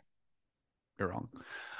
Top Gun being a Best Picture nominee is fine, but the Batman not being a Best Picture nominee is like they're both blockbusters, and even Avatar, right? And it's like I swear to you, man, they just have something against superhero movies. The Academy, Oh, they it's like, 100% do. They do. It and doesn't. I think that shows up. The Batman was excellent. I don't know Best Actor, Nick Cage as Nick Cage in the Yeah. unbearable. I mean, I'm tongue in cheek, right? But you know, I don't know. I mean, I think there's things to be said no, with there's that no kind of case to thing. be made there. I'm just being facetious, I don't but know. I other than I really do think other than Batman not being a little bit more well represented is that's really my only snub. I mean, I know a lot of people were saying like Nope was one of the big snubs, or I think Nope there should were have just some been other nominated things. for best original screenplay Yeah. because my God, it was original. Like I don't know Yeah. what people want. It's original. So Yeah. I that's think well, and that's like I would say best adapted screenplay again, Batman. Like yeah. in my opinion, this was like from a pure storytelling point, I thought that the Batman was maybe the superior Batman film versus some of the other I ones. But I I mean, The mean Dark Knight, it's it's that's out there. But yeah. What else are you picking nits with you being so wrong? the only thing real quick I just want to pick nits was you're Yeah. talking about uh Tom Kish. Cruise. Oh yeah. Kish. Yeah, sure. And you're saying like our my Taylor Mirror Swift Dimension. thing, mirror dimension thing, and then Yeah. his favorite. The thing I just want to pick a nit about is you're saying that Taylor Swift's bad. Taylor Swift is widely acclaimed as like a fantastic musician who puts out records who get critical praise. Mm-hmm. And my picking is you said that was bad. Yeah, That's maybe bad on your opinion, though, but that's not Mm. actually the case. That's actually, she's critically acclaimed and she sells a lot of things. So your opinion is incorrect in the sense you just don't like her. That's fine. You're allowed to not like her. I'm not saying that that is wrong, but you saying that his music that he likes, which is critically panned, that's different. I'm just saying that's different. That is a different scenario. You're allowed to like or dislike whatever you like. I've always said that my entire life with anyone. You're allowed to like anything or dislike anything, but you can't say that me liking Taylor Swift and him liking the bands that he likes and he's Nickelback critically panned. Right. Nickelback and Taylor Swift are not the same. Taylor Swift is critically no, they aren't, Brenton. She is critically praised for being one of the best songwriters of her generation, if not the best. Insane. No, Brenton, she is a great songwriter. She actually is. I'm not the one saying this. I'm saying agree. That people who do this, this is not your opinion. Yes, it is. That's my opinion. No, your opinion is that you don't like her. No, my opinion is that her music is bad. Her music is not bad. It is critically that's praised my opinion. music. That's my opinion. That's what I'm saying. Where you're wrong, though, is that we're not mirror dimension. Oh, you're mirror dimension. We are not mirror dimension on this. Nickelback is not critically praised. You're not even listening to my argument. My foot's asleep. I don't care that he likes Nickelback. That's fine that he likes Nickelback. If he wants to jam the Nickelback, all due respect. Not critically praised music. They sell a lot of tickets. That's awesome. Yeah. Good for them. Yeah. That's like I've said, not critically praised. Taylor Swift critically praised music. Yeah, I don't like it. I think it's bad. But that's your opinion. No. Right. But that doesn't make us a mirror dimension. That's actually two opposite things. Well, that's part of opposite. It. Mirrors are the opposite. No, but you said that they're the same thing. Pop. You're saying she's the pop version of Nickelback. She is not the pop version of Nickelback. She is critically praised and makes a lot of money. They are not critically praised and make a lot of money. They would have to be critically praised rock musicians who make a lot of money. So they would have to be or they're not critically praised and make no money. Or because they are the mirror dimension. They'd have to be the exact opposite of what she is. Oh, that's not true. They would. Have you ever been to a fun house? I have. It would be the left side of everything's different. So you're looking at the same picture. Sometimes the height stretches. So sometimes the height stretches. Your opinion, my point on this is your opinion isn't what actually makes that work. You have to look at it on the wide scape of things. Well, I don't care about here's the thing. This is not my thing. I'm not defending, like I said, I'm not defending or offending him at all. Because he can, but if you're actually talking the mirror dimension, it can't be the same idea. This is what I would say, because I have a thing on that. If for a band that I like that is in that same realm of makes a lot of money and is pop, but doesn't necessarily get critically praised, I would say the Killers, if you're going to make that argument for me. The Killers are the Nickelback on that realm of things. They are pop rock. His is just rock. And so that's where I want to just make that picking nit. I think the Killers are that version of Nickelback. I don't think Taylor Swift is that version. Mirror dimension's my thing, my rules. You're wrong. All right, moving on. You're wrong. Nope. You're wrong. Nope. That's your opinion. No, it's not my opinion. It's literally how it works. No, the mirror dimension is my concept. I'm the one that makes the rules. Okay. I know I'm right on this. Taylor Swift is not you bad. Can be right. Taylor Swift is not bad. She's critically praised. Bad. The Killers are not bad either. They just aren't critically praised in the sense that Taylor Swift is. I think that they're Her both albums bad. all get good reviews. She's never had a bad reviewed album. Eh. She hasn't. Art's in the eye of the beholder. I'm not disagreeing with that, but that's your opinion. That's Yeah, different. exactly. So that's my opinion. And it's my mirror So your dimension. So opinion that's is how the it mirror works. dimension, but not what it actually is. That's your opinion. It's a matter of It's opinion. actually It's a matter not of that. opinion. It isn't. It's a matter of Bad. opinion. It's not a Okay, fact. let's move on. Nope. Now we're not going to. I'm going to take my ball and go home. Okay, go ahead. I could easily not talk about this show. I don't know how. It's not that bad. Oh, I disagree vehemently, but Kaleidoscope, the choose your own adventure I wish I could see the heist. pink of your room. Oh, I'm not in that room anymore. Okay.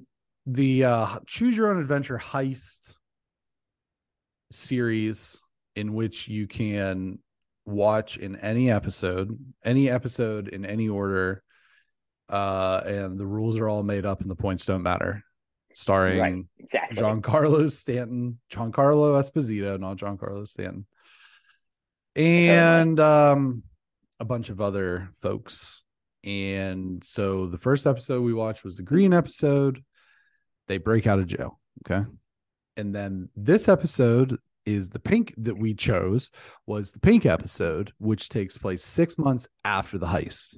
Okay. So in this episode, Bob, who can't talk, uses his iPhone to communicate. And all we know is that he wants Stan dead and he wants Leo dead. And Stan needs the money for passports. And Leo's Parkinson's has really progressed to the point where he's very, very afflicted by this syndrome. And Bob finds Leo with his two thugs, and they're listening to a podcast about relationships on their way.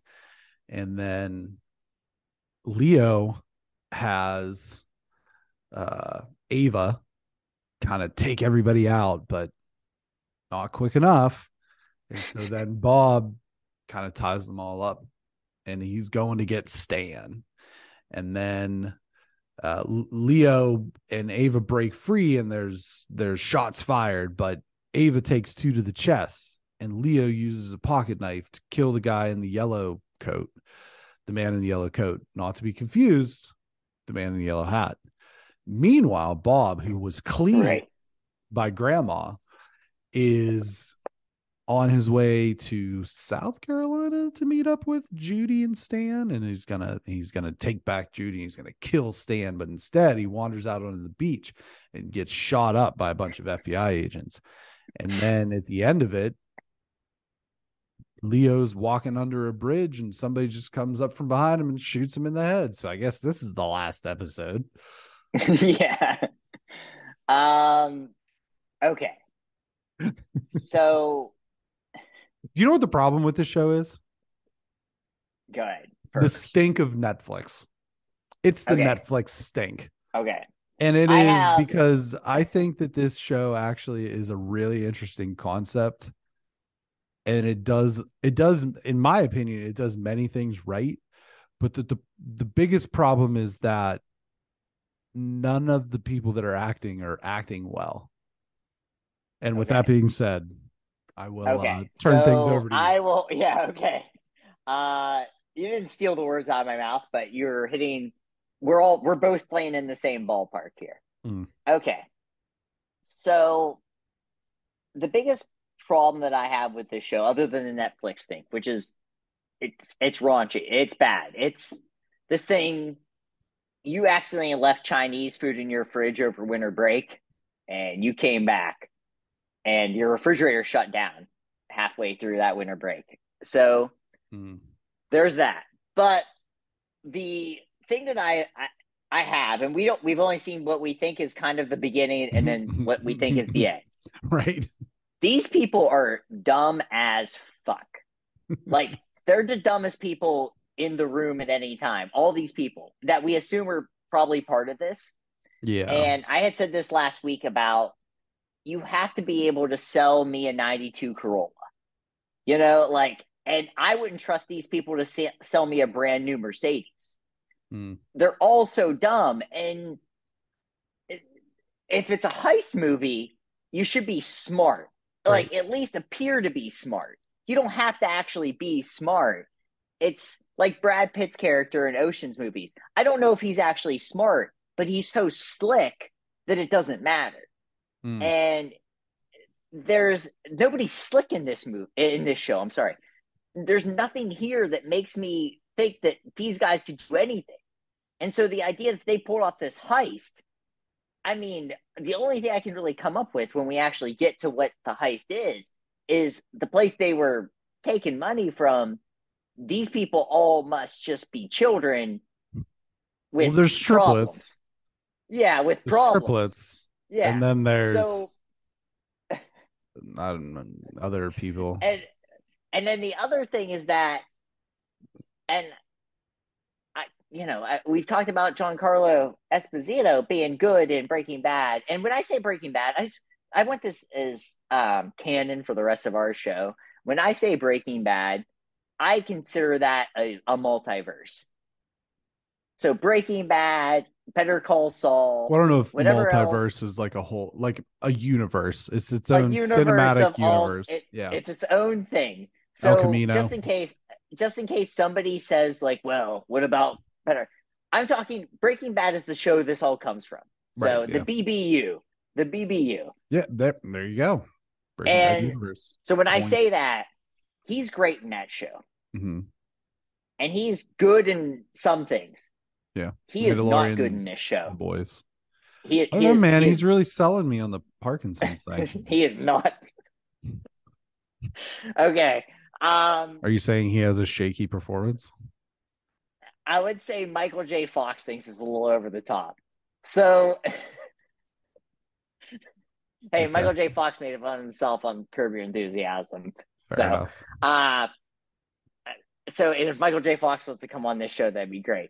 But and just talk about Back to the Future. But nobody's good in this show. The acting is so bad. So I was watching this on my phone at school, and it's a very slow moving show too. There's a lot of like stuff happening, but nothing happening, like no acting going on. So I put it up to 1.5 times. Right. And then I'm like, oh, this is kind of like an Aaron Sorkin thing because everyone's so quick. And the dialogue doesn't change. It's still terrible. The show is written real poorly. It's bad. So I want to finish this show because we've done it and I kind of like making fun of it. And this is the concept I've came up with today. I finally had a day where I had a couple breaks in the day. And I thought to myself, there's a lot of really bad television that you and I have watched and that Janie and I have watched, and some bad movies that you and I have watched and Janie and I was thinking to myself, if I had 6 months where I was told just sit and write something, I'm not saying they would get picked up, but if somebody read it, would it be considered something better than this? I've watched a lot of TV in my life, and I watched a lot of movies. And you and I came up with a blockbuster episode literally in this podcast. That was better than any episode of Blockbuster. I think, and I speak in hyperbole a lot. I do. I'm not digressing. I'm not putting myself like, oh, okay. I honestly think I could write a better season of television. One season, everybody knows the rules. Then 10% of things that's out there. Season. Nothing's stopping you. Well, yeah, I have a job and I need money. So I'm talking about. Hey, man, if you don't come home and work on your goals, you're not tired. You're uninspired. Dwayne Johnson. Well, I am also doing a job and school at the same time. So I'm doing all those things. All I hear is excuses.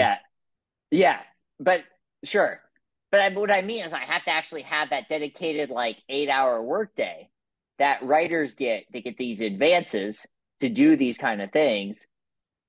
I honestly think I could, and I was All I thinking hear like is excuses. with you and I being able to do that, if you and I could just sit and do it, I honestly think we could come up with a better show than at least 10% that's out there. Because Blockbuster was essentially terrible. Stink of Netflix. Yeah, but there's other bad things out there. I mean, Cherry was a bad movie. We've talked Ooh, about. We've watched yeah. other bad things. I and this is my other point. What stuff is getting left on the cutting room floor? Mm, yeah. Because we've had some duds. Yeah. Just to stop you there, and Sure. we'll hop back into Kaleidoscope. I think that conceptually there's actually some interesting stuff here. I just don't know if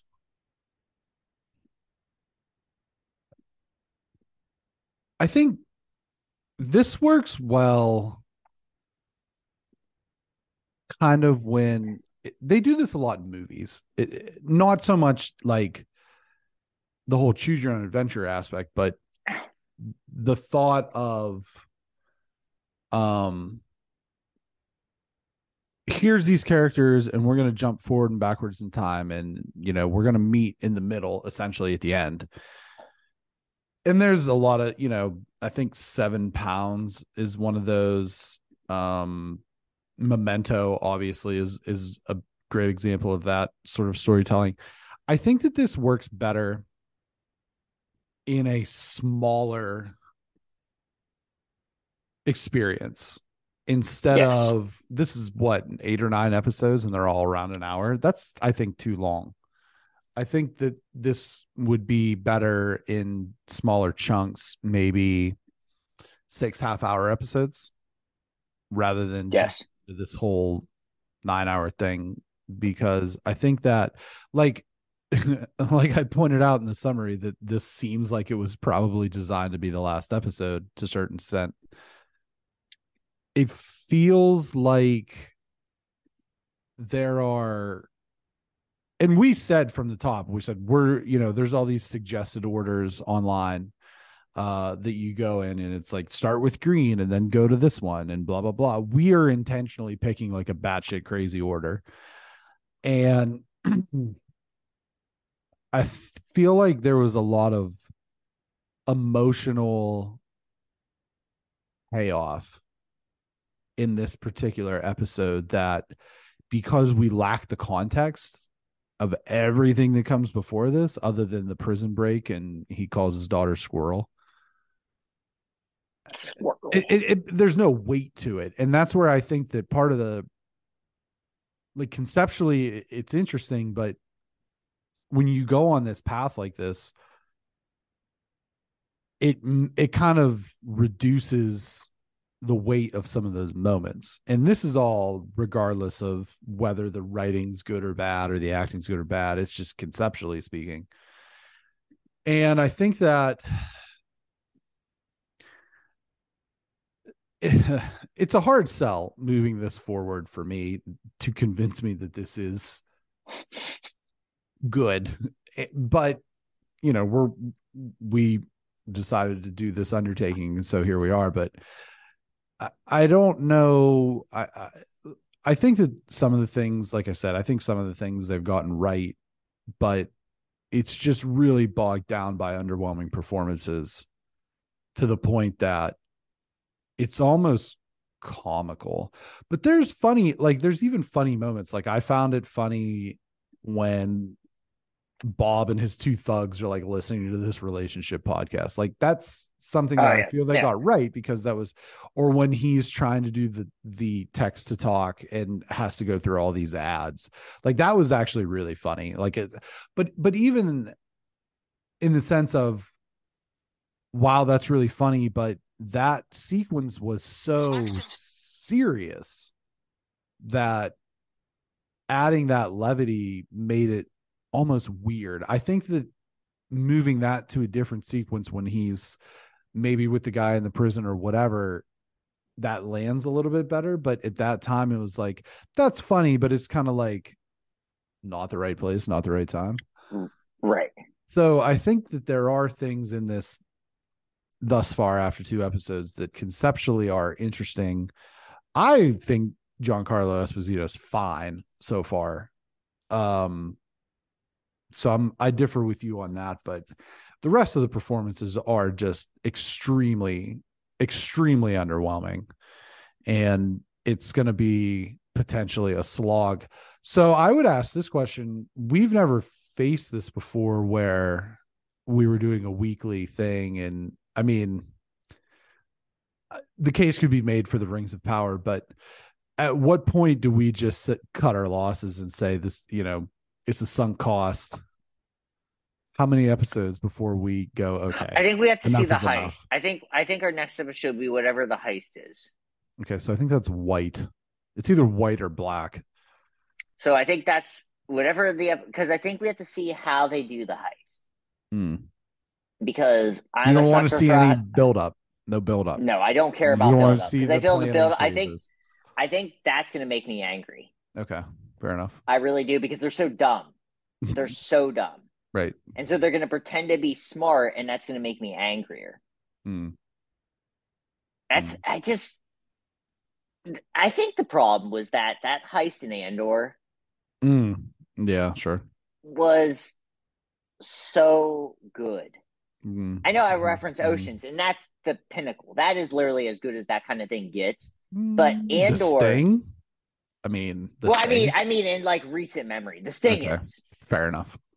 I mean, Yeah. yes. I mean, the Sting is. I mean, don't get me started. I love the Sting, but and I'm talking recent memory a lot because a lot of people haven't. It's weird to think about it, but a lot of people actually haven't seen the Sting. I think our generation, Breton, may be the last group of people that have seen that Oh, movie. even our generation probably hasn't seen it a ton. Right. And that's weird because that movie is, I mean, Paul Newman's my guy. Like, it's just, if you're going to pick things, it's just, he's so good. And Robert Redford. But,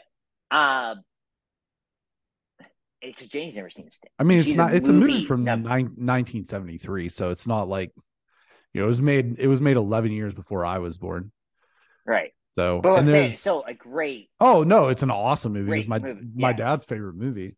That between that and Butch Cassidy. So So the thing is like, there's these precedents out there that, yes, you can't, it's not necessarily like, oh, we have to do this, but like, there are things like try, like, because Ocean's movies are supposed to be like a comical thing on this.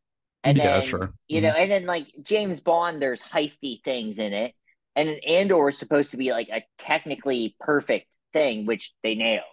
Mm-hmm. And then this one just seems so sloppy. And so I want to see how they actually do the heist and Sure. see if this makes sense. I feel like if the heist is bad, then we're just done. Then we're done. We cut bait. So that's Yeah. where we're at next week. Yeah. The heist. Is Whatever the color heist. that is. It's white or black. I can't. I think it's black. So It's a Michael Jackson thing. Michael. okay. Me and your recommendations. Vengeance, I mentioned. Yeah. It's a great movie. I honestly like the reason why I'm really recommending is because I don't think many people saw that movie. It's just so well done. It's high concept, but not in a weird way. It's a really great performance by Ashton Kutcher. John Mayer has a quick 2-3 minutes in the beginning, which is really funny and just kind of making fun of himself, and I like that. But it's just a great movie. It's a fun movie. It's about podcasting in a weird way too.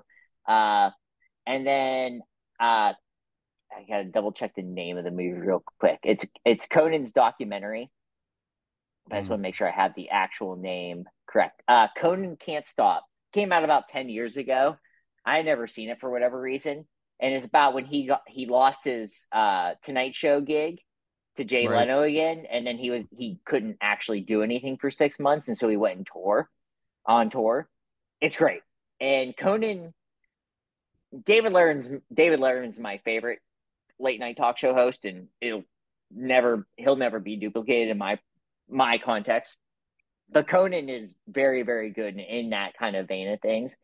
And it shows you just how much he cared about making people laugh. And there's something to be said about that. And, he doesn't do any late night show, but he still has his podcast going. It's really good. I mean, it makes you. It shows you how hard he actually works to care about that kind of stuff. And I think that's awesome. And then finally, we watched the Pressure Cooker finale. That show is just a hot mess, and I love it. It's if you like the Road Rules challenge from back in the day, it's that and Big Brother, and then also a cooking show. Big So Brother. it's crazy. It's a crazy show, and it makes you like hate everyone, and I love that. I like shows where I don't root for anyone. Sure. So I like rooting against people, and there's a guy that just you'll any single person who watches the show roots against one guy, and it works. We'll see if it works It out. would probably be the one guy I would like, No, just there's because no way you would like him. I'm No, that guy. I would be shocked, Brendan. If you watch that show, I'd be shocked if you like this guy. He's Yeah. super unlikable. Who What has about the you? time? You know, nobody has time. The Last of Us, man. Like that's Yeah, my sure. recommendation. Like if you're not watching it, then I I don't know feel like what it's a the show that what the everyone's watching. you'd be surprised. There's some people out That's there that shocking to aren't, me. but that's what needs to be on your in your eyeballs and in your I think it's ears. funny. I know so many people watching that show. I know 6 people that saw Avatar. Right. I One understand personally. one personally, Yeah. one personally, and everyone is watching The Last of Us that I know. Like Well, I can't. it's I actually don't know someone that isn't that I've asked. There's some people you yeah. just don't ask because they just don't consume things. You're like, what do you even do? But Yeah, sure. we all have those people. But The Last of Us, it's great. Yeah. Yeah, we do. It's weird that there's Oh, people out there who just don't consume anything. And you're like, what do you do? And you're just like, they I just lettuce. drink tea Yeah. or something. I don't know what they do. It's Yeah. weird. Yeah. It's weird. Like I don't say you have to watch stuff that I watch, but like tell me that you're doing something. Right. What do you do for fun? Well, I go home and put together jigsaw puzzles and I whittle. But they don't even tell me that. Right. They're just like, I don't know. I just hang out No, with my like you have to hear boyfriend or that from a third party. yeah, and it's Like, just hey, like what's Jeff into? Oh, jigsaw puzzles and cutting down trees. I feel like And maybe I that's know it. more serial killers than I am aware of. It's just like that thing where it's just like, because I'll Yeah. ask someone like, "Oh, have you?" And I don't do this anymore. I've learned my lesson. But you're like, ask someone, you're like, "Oh, what do you do?" And they're just like, "Yeah, I went home." That's not a thing you do. We all go Yeah. home. Yeah. I want to give you a brief snippet. This has nothing to do with anything. Good. This is upcoming BXG content on the game side of thing. I want to read you. Oh, So good. we are preparing, Charles and I are preparing to do a deep dive into Hogwarts Legacy, the upcoming Hogwarts game that is under a lot of duress due to the author of the series being a bit much, some would say. But I'm going to read you a paragraph. So this is written by me. I wrote the script. Okay. And so this is a preview. This is a BTS preview. Okay. And again, this is about Hogwarts Legacy. So additionally, so brackets, I guess. I don't know. Additionally, after the initial gameplay reveal, some players questioned the topic of the game as it takes place during a goblin rebellion and requires players to suppress the uprising. Opponents of the game suggested that certain anti-Semitic tropes were present, and the game's message suggests that minorities are meant to be repressed by the oppressor instead of being allowed equal rights. Apparently, these folks have never suppressed a hooker's rights in Grand Theft Auto.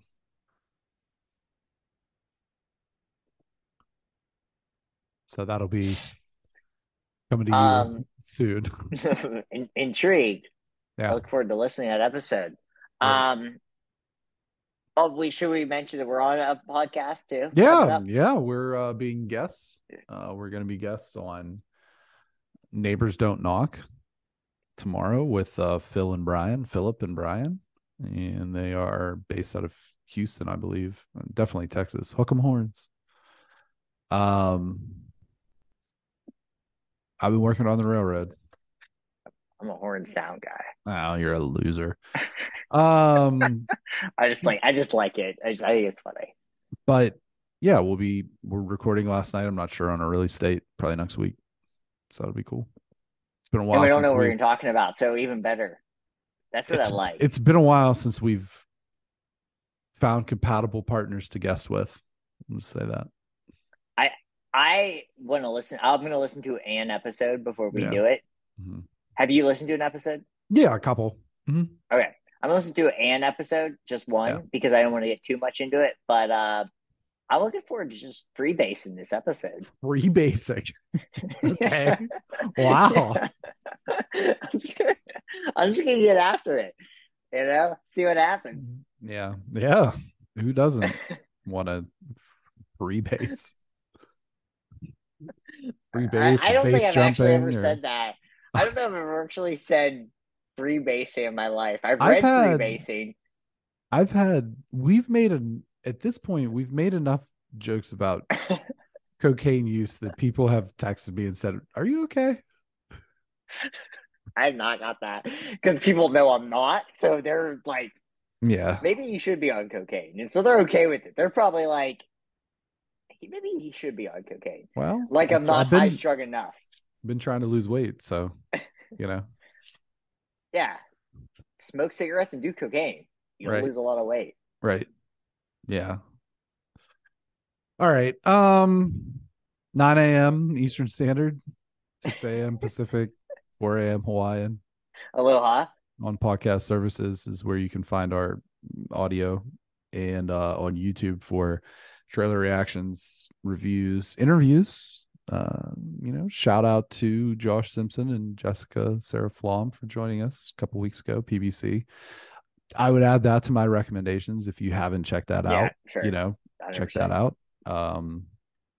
And on the socials at BXG Productions across the board. And yeah, I think that's about it. That wraps us up. I have a mirror, a lay down mirror that I need to attend to in the other room. So, you know.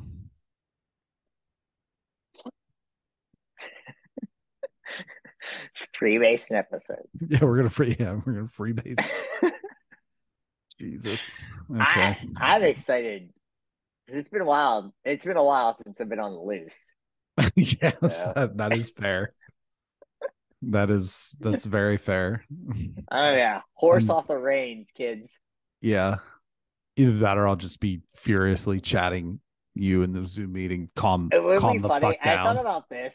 I thought it'd be funny, just real quick, if on a guest appearance, I am you and you are me, because they don't necessarily know us that well. Sure. And you're just I couldn't insane. pull it off. I couldn't pull it off. You don't think you could do it? No. I think you slipping into this would be way easier than me, who is already this, trying to be that. The only problem is that, like, I and Ty is the person who's mentioned this the most, is like, I always have a smirk on my face, like I'm up to something. Sure. Because I am. Yeah. There's a smirk because I am literally always thinking about some sort of devious plan. And that would be the hardest thing for me to control. If you could my brain is going 200 miles per hour thinking, who can I mess with next?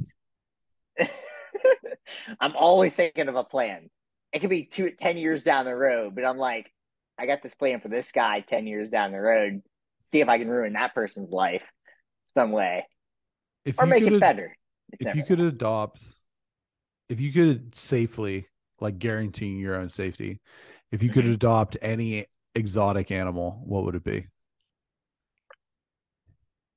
Safely adopt any exotic animal? Like you could get a polar bear, it's some sort of polar bear's not going to attack you. It's either a tiger or a lion. I'm going to go with a Bengal tiger. Ooh, Bengal tiger. Yeah. Bengal tiger. I was in the jungles of India, and I needed 4 packs of brown M&Ms to distract the Bengal tiger. I needed 4 packs of M&Ms because I was super horny and I needed something to get off to. Because M&Ms was just sexual. Oh, jeez, yeah. Um, giant panda for me, Good answer. thousand Fluffy. percent. And let me tell you why. Before we depart, I Feels like just a preview feel for that show. I feel like I can relate to a giant panda. We're both a bit husky. Yeah. We both look sad all the time. Yeah. More or less both docile, you know. But Sure. every now and again we'll tweak out for no reason and just fall down. I I guess if it's relatable, I'm probably like hyena. Mm. My maniacally laugh, a little gangly. Hyenas are not gangly. Have you ever seen a hyena in person? They're very stocky. Well, I mean, like they kind of have a gangly look, but they're strong. Mm. I am also gangly but strong. Like They're I very can do an insane amount of like push-ups and pull-ups and stuff like that. well, it's not like you're So it's pulling a like, lot up. but that's everyone always says things like that, but like I only have the weight that I have. Right. So it's all equal. If it's relatable animal. See, but this is the thing. Like I But would I want don't a want to I don't want to have a panda. hyena around. They're too loud. Yeah, I would want a hyena or a no. I would want a panda around because I feel like we would just sit on the couch together and just be miserable. And like we just both eat a carrot and then we just fall over. would I you can relate to would pandas. you do you think that you would gravitate towards bamboo? I might. Yeah. I mean, I saw a video today, and this is what made me think of all this. I saw a video of a panda eating a carrot today, and he just looked so like, oh my God, I'm eating a fucking carrot, which is basically Yeah. how I feel Yeah. when I'm eating a carrot. And he's just like, oh, I guess. I mean, I'm hungry. I'm a giant bear. And I that's had a how I carrot today. feel a lot. A lot of the time. It's like, oh God, I guess I could have a salad. Fuck. And then That's just what they eat. sad. Just like sad eye. Like, mm. I don't think I necessarily relate with the Bengal tiger. I just like them because they're cool. Yeah, I like definitely. cats. Yeah, I like this sure. thing is I just like cats. I'm just very allergic to cats. Sure. Yeah. I'm not sure if I'm allergic to a tiger. I'd have to have one around, see how the dander It's works with me yeah. and that. Yeah. It's all dander.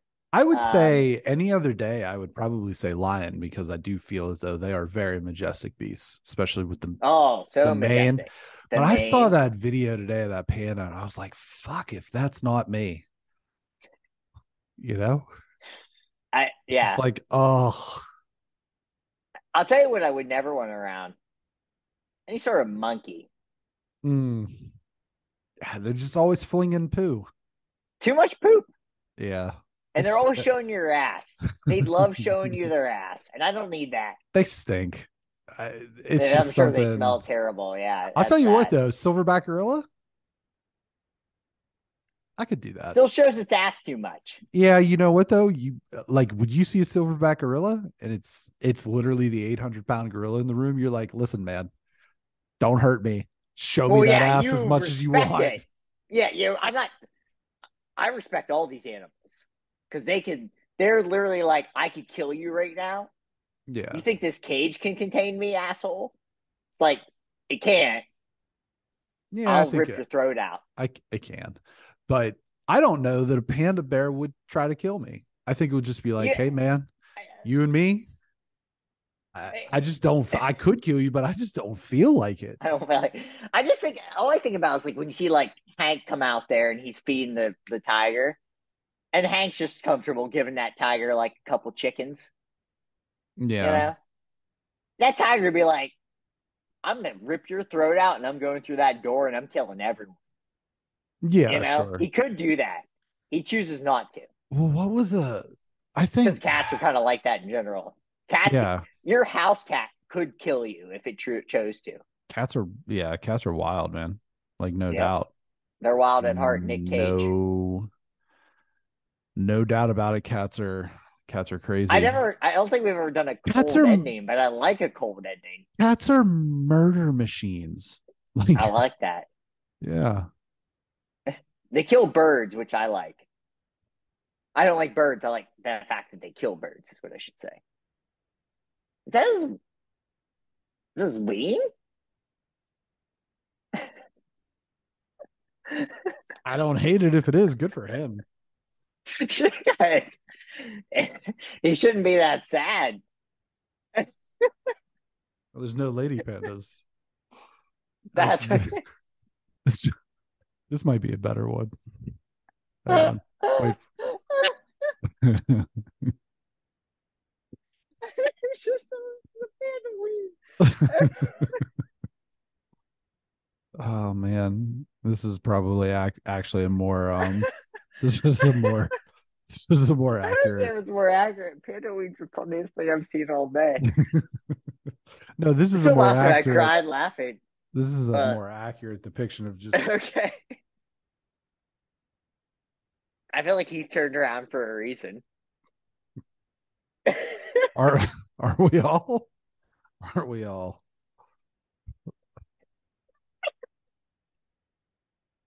I just googled sad panda and pictures of me came up. Like, oh, here's a good one too. Oh man. Oh, this is great. This The is more. panda weed thing should be the thumbnail you show for Kaleidoscope. Oh my god. uh, Um, look at if there's ever been an animal. It's like, oh god. I mean, we've all been there. Yeah. I'm there. I'm there every day, man. It's just like, oh, fuck. Like Fuck this. that's basically a picture of me going to work. It's just I think that's like the like perfect oh meme. fuck. It's like Mondays, am I right?